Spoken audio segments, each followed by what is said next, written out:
Welcome back to another video. I am joined for this one by long-standing friend of the channel, John, who has been, I don't even know how many videos now, quite a lot anyway. I'm still angling for some ad revenue. I haven't seen any of it yet. We're going to be going over some topics of discussion or questions that we've had people chuck our way. Basically asking like, what is our take as an antinatalist on certain things in life that are relevant to antinatalism? Which sounds vague, but you'll understand when we actually get to them. So first one is, do you regret being born? I've done a video all about this, so maybe you go first and then I'll give you my Sounds thoughts. good. Depends on how people are asking it. I struggle to think about myself not existing from the beginning. And I think this is maybe where some people get lost with this question. Is you say, do you regret being born? And they think about dying right now. Yeah, so exactly, I don't want to die. It would have been better for me never to have come into existence. If my parents had just chosen not to create me, or without getting too grim, if they'd waited 10 minutes or whatever had happened and the different sperm hit the egg, then obviously wouldn't be here. And I absolutely wouldn't be missing that. I wouldn't be floating around the ether. And I've lived a very good, very blessed life so far, but the suffering that I have experienced, I was obviously harmed by while it happened. So in some ways, yes, I do regret it, but then I don't let that I don't think about that day to day. I really do regret that I'm born. I may regret being born, but I don't want to check out just yet. I just try and live life well while I am here. I'm basically the same. So on an intellectual level, I recognize like it would have been better if I'd never come into existence. But on an emotional level, I don't have particular negative feelings towards it. Yes. I don't live my life lamenting the fact that I was born or anything. I have the mindset of like, I'm here now. I enjoy many of the things that I experience now. Not that I would have needed them if I'd had never been created, but now that I'm here, I enjoy many things. I want to continue my life and, the relationships and projects I'm involved in and try and do some good while I'm here as well. Yes. And that's basically it. Interesting with regret is I only really feel regret about stuff that I had some control over. I don't really feel negatively about things that I had no control over. And especially things that, things that people wouldn't know that were wrong. So I think I genuinely try and forgive people based on their intentions. And this ties into a later question. My parents didn't have any bad intentions towards me. I regret the world being in a bad place, and I wish the world was better. But I don't go through life thinking, really for reflecting on the fact that I came into existence. Very quickly on this one, if there are antinatalists watching that do regret being born and do have like sort of negative emotions around that, not that we're like gurus or anything, but do you have any thoughts on that and like advice to people? Yes, I think first of all is to say that you're not being daft. Like I do think that, especially people who've lived much worse lives than I have. I think that your feelings are absolutely understandable, and it's completely if you are really consumed by that of negative feelings about the fact that you were born, I think it's just recognizing the fact that you have good reason to feel that way. That said, some unhelpful feelings around self-pity or, kind of like lethargy, like you can be so down that you can't really act or can't really take action. It's to say that, not to say you should feel ashamed for having those feelings, but generally being in that space isn't necessarily conducive to your own happiness and the happiness of others. Don't beat yourself up for feeling that way, but try not to dwell on it and maybe take action so that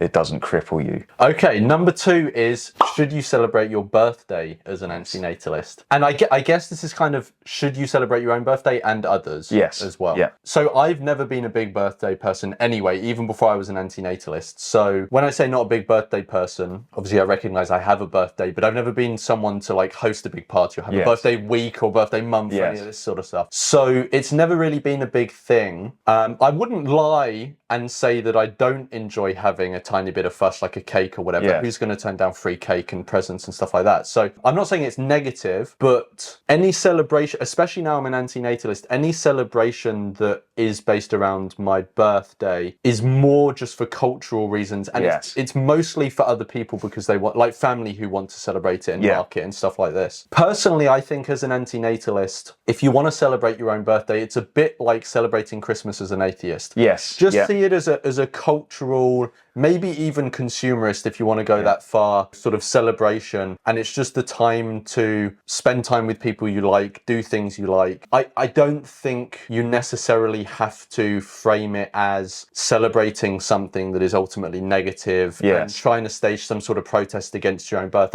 One, I feel like it's putting way too much effort into it. Two, that's going to be like super weird looking to other people and alienating. And let's be honest, antinatalists look weird as fuck anyway. So we don't need to be adding just on look top at of us. it. So we don't want to be adding to that. So yeah, I think like generally if you want to celebrate your birthday, I don't see any issue with it. Very quickly on the topic of other people, I also just generally don't see any issue with it. Most of the people that I would go to birthdays of anyway know I'm an antinatalist. So I often go, get them a card or something like that and make a joke like commiserations or something like that. I actually, for one person, I can't remember who it was, but I remember the card. I got for someone a card saying sorry for your loss or sorry this happened or something like that for their birthday as a joke. So I think that sort of thing, especially if you're open about your antinatalism, you can kind of turn it into a bit of a joke and also celebrate their birthday at the same time. But yeah, on this one, I think like just don't take it too seriously. But what do you think? Yeah, I think don't take it too seriously. I think I love the analogy to Christmas because we're both atheists.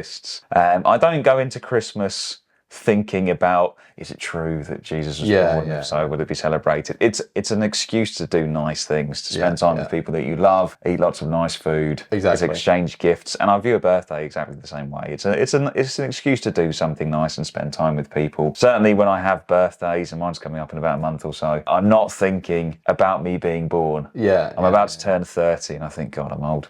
You know, I'm thinking about my age. He's having his midlife crisis. Exactly. And I've got some greys, obviously. So I'm there thinking about like, you know, going forward and maybe over the past year. But again, it's just a nice time to do something nice. You're not celebrating your birth necessarily by partaking in the nice activities in the same way that an atheist isn't celebrating God coming down to earth in the form of man by sending their, you know, a loved one a Christmas card. So don't overthink it. And, you know, sometimes it is good to have antinatalist banter, as you said. And say, so sorry that you were brought into the world. Don't feel guilty celebrating your birthday. Just use it as an excuse to do something nice. Perfectly fine to celebrate and perfectly fine to wish people happy birthday as well, because it's their time to, you know, have fun. Next one is, are you happy as an antinatalist? Am I happy as an antinatalist? So I think if you think of happiness in terms of like my day-to-day experiences, they're mostly pretty positive. You know, obviously you've got neutral experiences like doing the dishes, you know, ironing my clothes or whatever it might be, a lot of work tasks. But generally I think that my day-to-day is really good. You know, I'm very, very blessed in the position that I'm in, and I've worked hard to kind of simplify my life recently, to cut certain things out.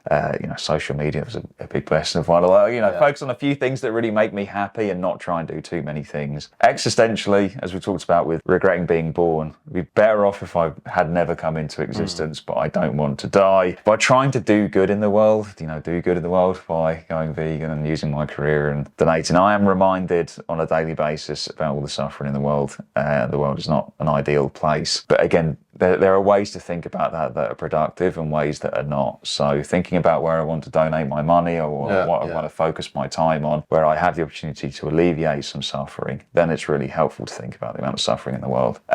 But I've definitely been at points in my life where I found day-to-day tasks just crippling. Yeah, I can think of days where, you know, the whole world kind of looked different, like, because I was just like, I just can't, what's the point over all this? I feel really, really depressed. Again, I don't know if depressed is the right word, because depression is like a diagnosis, and I've never been diagnosed with depression, but I've definitely had very down moments, mostly about existential dread. I find those parts are actually more difficult than when bad things have happened, when there have been bereavements or a turn of events that you didn't expect, or a relationship has fallen apart or something like that. I find the general existential dread a bit more difficult to deal with, to be honest. Like the what's the whole point sort of thing. So I'd say overall, yes. But again, day to day, definitely so. And existentially, yes, with caveats of recognising how bad the world is in many ways. I kind of interpreted this in two different ways. are you happy in general and happen to be an antinatalist? That's true. Or yes. are you happy being an antinatalist? Yes, that's true. Yes. Actually, should we talk about happy in general first? Because I do think I actually missed part of my answer. Okay, go on. Yeah, happy. You finish. Yeah. Because I didn't really talk about me being an antinatalist. Yeah. I actually think, and I've said this before, a pessimistic worldview helps you appreciate the day-to-day so much. It really does. If you have positive relationships in your life, if you have a roof over your head, a job that's not totally terrible, if you eat a delicious meal, appreciate. You're not owed any of that. You know what I mean? Like, I don't know. I'm not owed anything. None of this stuff is to be expected. I'm so much more grateful now because I'm aware of how bad that it could be. I sometimes think that a lot of unhappiness comes from people not recognizing the good bits in their life. And I think we spoke about this in one of the last videos we did about how antinatalism has impacted our life. A pessimistic worldview can really make you appreciate the good times when they happen and plan your life around the good times. Really appreciate your relationships. Again, even just delicious food. I've talked to you before about, like, sometimes when I'm about to eat a meal, I hype myself up about it. Like, this is going to be so delicious. And then I'm eating it like, this is absolutely, really just block every other thought out and really focus on this. And obviously that is tied into being an antinatalist and recognizing the harms in life and this kind of thing. And again, existentially, as I said, existential questions around I shouldn't be here and other beings, I see them suffering and thinking that, they'd be better off if they weren't born. That's obviously a massive part of this kind of existential dread. But as we said before, there's ways to reflect on that positively and productively in ways that are not. If someone asked me, am I happy? I would say in general, yes, but I would actually more use the term content. Yes. More than happy. Yes. I have ups and downs, but they tend to be quite soft. So I don't have low lows, but I don't really have high highs either. And so not a bad thing, by the way. I've thought this about you in relation to like your work ethic in the way that you're able to just kind of like continue steadily. And as you said, you have times when you're super happy or even productive or whatever, and you have slight slumps, but the slumps are not that. They're not that major. Yeah. To then bring it to antinatalism, antinatalism has overall had a positive impact on my general experience of life for two reasons. Even though it has had negative aspects, like you talk about, considering the suffering of the world and stuff like this. But the first way is, like you said, when you take this pessimistic sort of view of life, it makes you lower your standards and expectations. Life doesn't have to go well. Yeah. It's not supposed to go well. So if it is going well, I appreciate it. And to the average person, they hear that and they say that is fucking depressing. Yes. But the thing is that much of the happiness that we get or the contentment we get is the difference between our expectations of reality and where reality is actually at. If you have really high expectations, actually reality for most people is actually pretty hovering around here. Yes. So if you have lower expectations, more of them are met. Maybe happiness is not the most appropriate term, because if you have low expectations, then, and reality is not that amazing, then I don't know if happiness is the best term. But contentment sounds like a better term. Yes. So in that way, I think it's made my life better because it's lowered my expectations, because you don't expect things to go well. The other aspect is that it's inspired me to do things like start this YouTube channel. I've met many people who I wouldn't have, I would be very unlikely to have met otherwise. I think many of the people I've met and many of the projects I've been part of and doing the YouTube channel have like enriched my experience of life. And I think that has made me a happier or more content person. But I don't want to overhype it too much. Yes. Because you sound a bit like a cult. Join us. Your life will be so amazing, Exactly. Exactly. The next one is, what is your relationship like with your parents? I'm assuming when people ask this, they often have the assumption that maybe there's a negative relationship. Yes, absolutely, yes. Yeah, my relationship with my parents is completely good and fine, and I can link it to antinatalism in terms of how antinatalism has impacted my relationship with my parents. Because when people ask this, I think that's kind of what they're getting at. Yes, of course. Because you don't just go up to random people on the street and say, how is your relationship with your parents? They're asking us because they specifically want to know about it through the and they think you're just angry at them, like, exactly, why did you make me? Yeah, well, actually, so that I guess that's relevant as well. So first thing to say is I'm not angry at my parents for creating me. It's like most people in the world have done this. Many people act on autopilot. There were no bad doing something good for you. Yeah, exactly. There were no bad intentions there. To hold them negatively about this is just be unproductive and not useful for me or for them or anyone. I don't think antinatalism has particularly impacted the relationship, but the relationship around antinatalism is that it very rarely comes up. I don't discuss it with my mum because I just don't think she's particularly like interested, is the impression I get. And then my dad is often interested in discussing ideas. Usually it's like politics and stuff. Occasionally he does ask about antinatalism, like, you know, something he's read, or, you know, so he'll ask, or he'll send me an article that he's seen or something, or occasionally ask how the channel's going and stuff, and I'll occasionally tell him stuff. Honestly, antinatalism really doesn't feature significantly in my relationship with my parents or my family generally. Yeah, I think I'd basically echo both of those things. I think in terms of my relationship with them as parents, I think I've got outstanding parents. Like, yes, I can recognise that they harmed me when they created me. But since then... I'm going to send it straight to them. Exactly, yes. In the 30 years since then, I think they've just been wonderful. Again, there's not a manual for being the perfect parent. And they obviously got things wrong, and there are things that they'd regret. But realistically, to think about like the effort that they put in, like having my best interests at heart and really trying, I think they were fantastic parents. So I'm just super grateful. You know, after that initial harm of creating me, which they didn't know was a harm, they thought they were doing something good. There's all the societal, historical kind of like context around having kids. They wouldn't have. How would they know it was wrong in a way? So absolutely no negative feelings towards them for creating me. And since then, I think they've been great parents. As relating to antinatalism, now we do have different values. We disagree on certain things when it comes to veganism and animal rights, when it comes to charity donations and how much of a do-gooder we should be in this kind of thing. But I disagree with a lot of people on those kinds of things anyway. It's fairly niche or not normal positions to take. If you want to have relationships with people who you disagree with on values, which I think is just helpful generally because you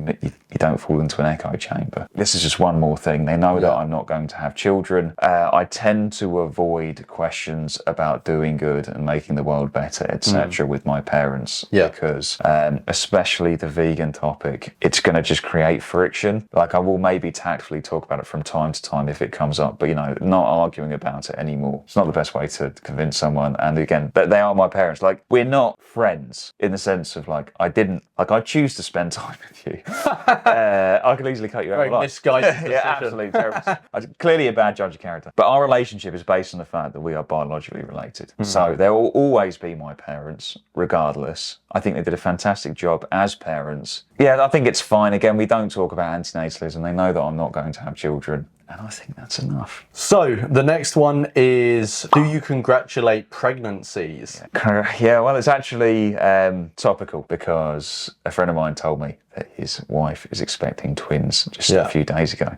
And he's a very good friend. I've been friends for a long time, talked a lot about, you know, our views of the world and values. And we agree on some things and we disagree on others. As a close friend, I said, you know, I'm happy for you and your wife, but you obviously know my views. It's a difficult one for me. I can say that I'm happy for you as the parents, but they know that I think that they are making a mistake and will be harming these two twins, these two children, by bringing them into the world. So in the same way that if you see someone splurging money on a new Rolex or a Bugatti or something like that, I might disagree with that as a purchase. I still enjoy seeing their happiness. So I enjoy seeing the happiness of the parents. If they're a close enough friend and they know my views, they'll understand why. If they're not, I think you can usually get away with it. If they're not a close friend, you're not forced to kind of go up to them and be like, oh wow, amazing, congratulations. Enough people are already doing that anyway. And if I was ever in like a one-on-one like that, I might ask a question like, oh, how far along are you? So you can ask a question that's relevant. It's not a deflecting question. It's factual. Yes, exactly. Yes, but it's not passing a judgment. I don't think you don't have to. You can be true to yourself and true to your values without lecturing them.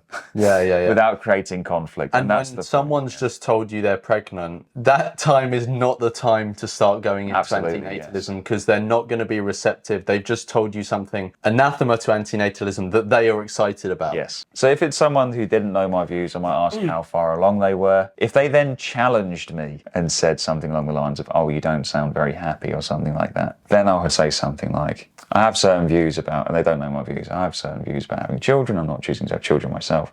We can talk about it another time if you'd like. That's something, a way of being true to yourself and giving them the option to follow up on a difficult ethical topic. And it applies for everything. But another time, not right now. It's not congratulate the pregnancy or conflict. Yeah, you can navigate the middle ground without conflicting your values. Yeah. For me on this one, so I've spoken to antinatalists who say that they do congratulate. When they say, they don't say congratulations, but they say, I'm happy for you. Yes. Which is, which I think is still, I think obviously it smooths over any of the ethical discussion, but like we said, that's not the time to have it. But it's a way of expressing that you're happy for the person, not happy that the thing's happening. I think if antinatalists say that, they're saying it just so they can move on from the situation. Just, I'm happy for you, bam, move on. That's all you need to do. You said your pleasantry, let's move on. I would find that hard to say. Yes, because I'd be worried that they would interpret it. Exactly. So the I'm happy for you, it's not directly misleading, but they might interpret it that you are happy about the decision that they made. Given my age, my friends are going to start having children now. So it's going to be something I'm going to start having to navigate in the next, 5 years or whatever. Look, I don't know how I will actually end up navigating it in the first time that someone one-on-one tells me, but how I want to approach it is the factual. And basically say, if a friend comes to me and says, I'm pregnant, I will probably just say, like, oh, how far along are you? When did you, are you going to want to know if it's a boy or a girl? All this sort of factual stuff. So nothing is laden with judgment, either positive or negative. Yes. If they know my views, they know my views already. If they don't know my views, then there's probably a reason I haven't willingly shared that with that friend. Because some friends I have shared it with, other friends I haven't, because different friends, different relationships, different sensitivities. I think that's just my general approach. In terms of this isn't explicitly part of the question, but it's kind of related. Sometimes it's expected or people want to buy gifts. Yes. Now, an interesting thing is, I actually think it's completely fine for an antinatalist to buy a gift for someone who's having a baby, but I mean buy it for the baby. Oh yeah.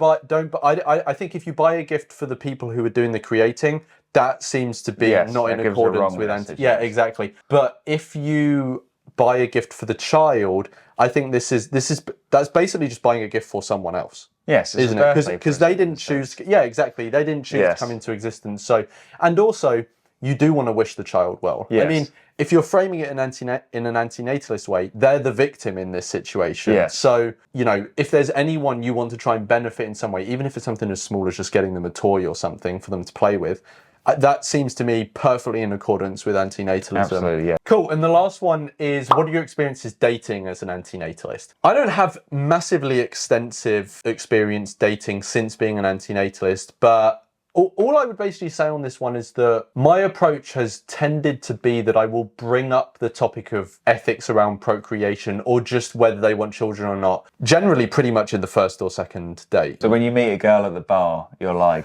hey, what do you think about David? Have you heard of the axiological asymmetry? that works really well, that one, the old axiological asymmetry. Exactly.